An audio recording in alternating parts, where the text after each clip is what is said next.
Jumpa lagi Scan bersama Bung Firdaus Ilyas. Iya, berjumpa lagi kita, Bung Meldi Rendra. Setelah pemilu selesai Bung Firdaus dan Prabowo Subianto terpilih menjadi presiden, ini pekerjaan rumah istana belum selesai. Setelah muncul hak angket dan banyak isu lain yang liar ya, termasuk pemakzulan, ini memberikan tugas baru bagi Jokowi untuk melakukan rekonsiliasi gitu ya, dan menjadi maklar politik untuk menemukan banyak elit politik agar peristiwa itu tidak terjadi. Tapi kalau kita lihat dalam sejarah politik Indonesia maupun dunia ya, jarang sekali peristiwa ini terjadi. Ini adalah keunikan Indonesia yang khusus selama Jokowi saja ya, sebelum-sebelumnya juga nggak ada. Saya kira inovasi kreativitas Jokowi ini telah melampaui apa yang layak atau tidak layak dia sebagai presiden yang berakhir pada 2024. Iya, Bung Meldi. Jadi kalau dilihat pasca pemilihan pencoblosan ya, kalau penetapan atau siapa pemenangnya kita masih menunggu walaupun dari sisi tren hasil hitung cepat ataupun juga real count KPI menunjukkan bahwa pasangan Prabowo Gibran kukuh di posisi pertama dan kemungkinan bisa diselesaikan dalam satu putaran begitu ya, dengan di atas 57% suara begitu. Bahkan juga untuk kelengkapan daerah lain lebih dari 20 provinsi itu sebagai pemenang begitu. Nah, sambil menunggu itu, ternyata juga kalau kita lihat Presiden Jokowi, Joko Widodo gitu yang sejak awal sudah mengatakan akan melakukan cawe-cawenya, ternyata cawe-cawenya belum berhenti, Bu Meldi. Jadi pasca pencoblosan dan hasil hitung cepat gitu ya, Pak Jokowi masih merasa memiliki kepentingan untuk mengamankan jalur pemerintahan Prabowo Gibran gitu.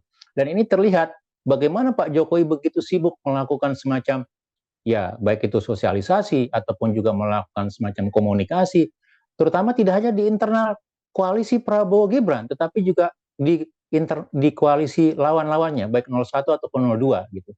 Dan ini terbukti dengan ya begitu cepatnya Pak Jokowi gitu. Berapa hari setelah pemungutan suara, Pak Jokowi sudah mengundang atau mengajak Surya Paloh gitu, ya, Ketua Umum Nasdem untuk bertemu begitu.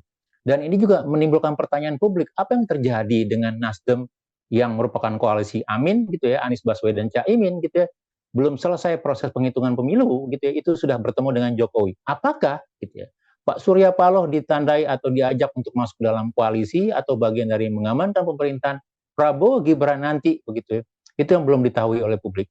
Tetapi beberapa hari kemudian Pak Jokowi dengan lantang mengatakan bahwa dia akan coba menjadi jembatan untuk semua partai politik begitu. Dalam hal ya paling tidak mendukung pemerintahan baik itu terutama pemerintahan Prabowo Gibran nanti begitu. Dan ini menurut saya menarik begitu. Bagaimana seorang Joko Widodo presiden statusnya begitu ya, bukan ketua umum partai politik, bukan juga sah sebagai bagian dari pendukung pasangan partai politik berdasarkan undang-undang pemilu begitu ya. Itu begitu sibuk untuk melakukan merangkul semua pihak melampaui kewenangan seorang ketua partai umum politik begitu ya. Dan ini menurut saya menarik begitu bersemangatnya Pak Joko Widodo untuk melanjutkan cawe-cawenya bagian dari semacam kingmaker gitu ya, yang Pak Jokowi katakan sebagai jembatan penghubung. Kalau begitu pertanyaannya, di mana fungsi-fungsi partai politik? Atau yang menjadi pertanyaan publik, ini bisa saja menunjukkan bahwa Pak Joko Widodo memang begitu ya, mengambil peran yang cukup dominan dalam koalisi Prabowo Gibran, dan itu yang menjadi garansi di dalam pemenangan Prabowo Gibran, Bung Meldi. Ini bisa bertepuk sebelah tangan ya apabila pihak yang di sana tidak merespon Bung Firdaus, termasuk ya dari kelompok perubahan atau kelompok dari eh, Ganjar Mahfud gitu ya, tidak merespon. Nah ini saya kira ini akan memberikan sebuah diametral ya, eh, sebuah langkah baru dalam politik kita, bahwa terjadi eh, apa yang disebut dengan diskusi panjang, tidak hanya diskusi panjang, terjadi eh, jalur politik kita yang bersifat operasional akan kembali ke tracknya. Dan Pak Jokowi nggak bisa cawe-cawe kalau dia sendiri yang memberikan usulan-usulan kepada partai-partai politik dan partai politik tidak merespon ya. Nah, ini akan selesai. Tapi sayangnya di Indonesia partai politik itu tidak berani menjadi oposisi, hanya PKS yang selama ini jadi oposisi dengan PDIP, yang lainnya akan setengah hati oposisi. Dia nanti mencari waktu kapan dia bisa masuk dalam apa gerombolan pemerintahan gitu ya, rombongan-rombongan pemerintahan. Ini yang menjadi cacat sejak lama di demokrasi kita, nggak hanya di zamannya Jokowi, di zamannya SBY juga hal itu terjadi gitu Bung Praus. Sehingga saya kira ini saatnya waktunya 2024 sampai 2029 ini partai politik reposisi sehingga kalau dia kalah dia jadi oposisi, kalau dia menang di pemerintahan, Bung Firdaus. Iya betul. Jadi cawe-cawe Jokowi atau persuasi Jokowi atau bujuk rayu dari koalisi Prabowo Gibran atas nama persatuan begitu ya, mengajak semua partai politik ataupun juga lawannya bergabung dalam pemerintahan. Satu sisi dalam etika budaya timur ini baik begitu Bu Meldi, artinya kita mengedepankan persatuan. Tetapi di sisi lain ini akan berdampak buruk pada sistem demokrasi yang kita bangun Bu Meldi. Seperti Bu Meldi katakan tadi begitu ya, ketika di eranya SBY, PDIP strict menjadi oposisi, ketika di eranya Jokowi, PKS strict menjadi oposisi. Nah, pertanyaan kita dilihat dari 4 partai besar yang merupakan lawan dari koalisi Prabowo Gibran, mulai dari PKB, Nasdem, PDIP gitu ya, ataupun juga PKS. Nampaknya 2 partai yang lain gitu itu memiliki semangat seperti mengikuti jalan apa ya? Jalan ninjanya Golkar begitu. Artinya tidak betah berada di luar pemerintahan atau di luar oposisi. Artinya apa? PKB, Nasdem kemungkinan akan bergabung dengan koalisi pemerintahan. Kalau PKB, Nasdem bergabung gitu ya, ikut menjadi apa yang ditawarkan oleh sebagai politik jembatan yang dilakukan Jokowi misalnya, maka kita akan menemukan kejomplangan dalam sistem demokrasi kita. Kita tidak mempunyai mekanisme penyeimbang gitu. Yang kedua, kalau kita lihat dari sisi itu, kita hanya berharap pada PKS atau PDIP untuk menjadi oposisi begitu ya. Artinya apa? Ini juga akan menimbulkan situasi yang tidak ya tanda kutip ya tidak akan menyehatkan demokrasi begitu. Satu sisi PDIP dan PKS boleh dikatakan hubungannya sebagai ibarat api dalam sekam begitu ya, yang notabene tidak memiliki semacam harmonisasi dan bisa jadi gitu tidak akan menjadi kekuatan apa-apa nanti gitu ya. Antara 16-17% dengan 9% gitu ya, hanya 25%-an begitu ya, menghadapi 75% suara di parlemen. Maka bisa jadi gitu ya, akan banyak kebijakan-kebijakan atau mekanisme check and balance tidak akan bekerja. Jadi saya pikir Pak Jokowi juga dengan politik cawe-cawenya, politik jembatannya itu malah menjadikan antitesis untuk demokrasi kita dan itu berbahaya menurut saya begitu. Maka mau tidak mau gitu partai politik atau oposisi yang lain atau masyarakat sipil harus mengambil peran gitu ya, memberikan semangat untuk partai yang kalah gitu ya. Kalau sudah ditetapkan nanti untuk tetap berjiwa besar, berlapang dada, berbangga diri menjadi oposisi dan tidak bergabung dalam pemerintahan, Bung. Civil society punya fungsi, Bung Firdaus, terus memperkuat ya, terus memberikan argumen, narasi ya, agar persoalan ini dibawa ke tingkat legalnya, ke DPR gitu ya, untuk menjadi sebuah masalah yang diselesaikan di DPR, MPR gitu ya. Saya kira argumen-argumen atau koalisi-koalisi sipil ini terus berjuang ya, untuk agar ini tersentuh juga.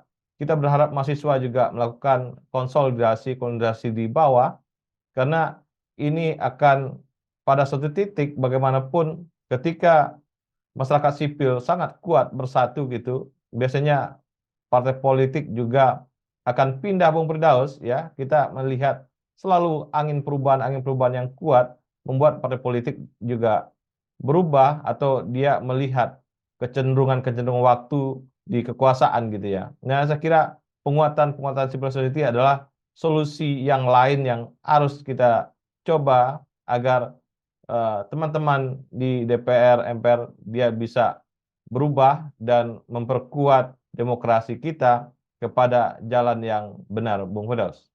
Iya betul. Jadi kalau kita memang hanya mengandalkan dari gerakan atau inisiasi dari partai politik, ini cukup apa ya, tidak cukup meyakinkan. Mau tidak mau masyarakat sipil, terutama kalangan kampus, akademisi, kemudian juga cerdik pandai, itu juga melakukan konsolidasi diri. Dan saya lihat ada satu problem besar di dalam, terutama kalau kita bicara masyarakat kampus atau generasi muda, Bung Meldi ya, gitu bahwa generasi muda kita, kemudian masyarakat kampus gitu, yang notabene pada rentang generasi Z gitu ya, itu generasi yang ya mungkin agak sedikit lembam ya, dan terbukti misalnya bahwa persoalan etika, moral itu tidak lagi menjadi concern mereka begitu. Maka mau tidak mau harus ada pengayaan nilai, pengayaan prinsip begitu ya. Artinya apa? Aktivis kampus, gerakan-gerakan mahasiswa, gerakan-gerakan pelajar itu harus diberikan ruang yang lebih luas lagi untuk membangun mendapatkan prinsip-prinsip dasar dari apa yang disebut sebagai demokrasi, kemudian hak asasi manusia gitu, peran mereka dalam bernegara begitu. Artinya apa? Mereka tidak hanya terinak bobokan dalam ya situasi yang lebih pop culture gitu ya, budaya-budaya yang populis di TikTok, di media sosial tanpa substansi nilai yang lebih kuat begitu. Dan yang kedua memang harus ada jembatan begitu ya antara kaum di luar partai politik, akademisi atau gerakan mahasiswa begitu ya, yang menjadi media komunikasinya gitu. Dan kita tidak melihat gitu ya, kita belum melihat ada semacam mekanisme yang memang gitu ya terbangun, memiliki citra rasa yang kuat gitu, komunikasi politik antara partai politik dengan mahasiswa atau kelompok masyarakat kritis misalnya. Kalau itu ada gitu ya, maka akan terus mengalir ide-ide tentang bagaimana kritik demokrasi, kritik pembangunan, begitu aspirasi publik dan seterusnya gitu. Dan intinya memang kalau kita lihat, kita menginginkan adanya semacam penyeimbang yang kuat yang dibangun oleh partai politik dan masyarakat sipil begitu. Dan mau tidak mau kerja-kerja ini harus dijalankan. Karena apa? Kita melihat memang ada semacam setback yang agak cukup dalam sistem demokrasi kita begitu. Apakah kita akan mengalami setback yang terus-menerus mundur ke belakang gitu? Itu masih menjadi pertanyaan kita. Apakah 2024 akan menjadi momentum untuk kebangkitan demokrasi Indonesia, kebangkitan akan nilai-nilai dasar dan prinsip-prinsip dasar begitu ya, memperjuangkan keadilan dan kesejahteraan rakyat Indonesia. Itu yang masih kita tunggu, itu yang menuntut partisipasi semua orang, Bu Meli. Paling tidak untuk berani berada di luar pemerintahan, menjadi bagian dari oposisi, suatu yang harus ada di dalam republik ini, Bu Meldi. Ya, terima kasih Bung Firdaus. Iya, sama-sama Bu Meldi, terima kasih banyak. Salam Indonesia bersih. Salam Indonesia bersih.